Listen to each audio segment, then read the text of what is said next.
1974 সালের আন্দোলনে আইয়ুব খানের পতন হওয়ার পরে যখন ইয়াহিয়া খান সরকার ছিলেন, তিনি বললেন দেশের শাসন চলতে দেবেন, গণতন্ত্র দেবেন, আমরা মেনে নিলাম। তারপর অনেক ইতিহাস হয়ে গেল, নির্বাচন হলো, আমি প্রেসিডেন্ট ইয়াহিয়া খানের সাথে দেখা করেছি। আমি শুধু বাংলার নয়, আমি পাকিস্তানি বেদুইন পার্টির নেতা হিসাবে তাকে অনুরোধ করলাম 15 ফেব্রুয়ারি তারিখে আপনি জাতীয় পরিষদে অধিবেশন দেন। তিনি আমার কথা রাখলেন না, তিনি রাখলেন গুপ্তু সাহেবের কথা। তিনি বললেন অ্যাসেম্বলিতে বসবো।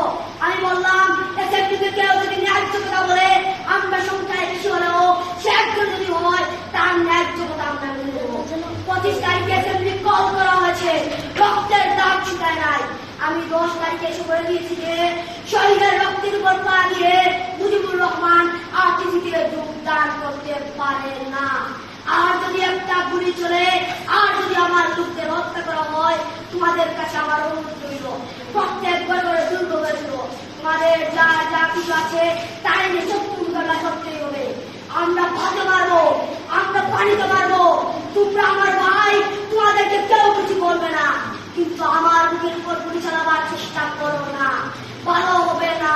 4 কোটি মানুষকে দাবায় রাখতে পারবে না। আমরা যখন মরতে শিখেছি, কেউ আমাদেরকে দাবায় রাখতে পারবে না। আমি প্রধানমন্ত্রী তো চাই না, আমরা দেশের মানুষের অধিকার চাই।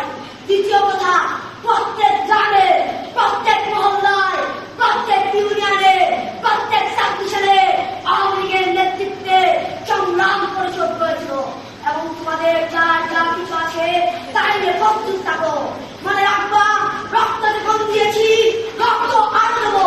এদেশের মানুষকে মুক্তি করে ছাড়বেন ইনশাআল্লাহ।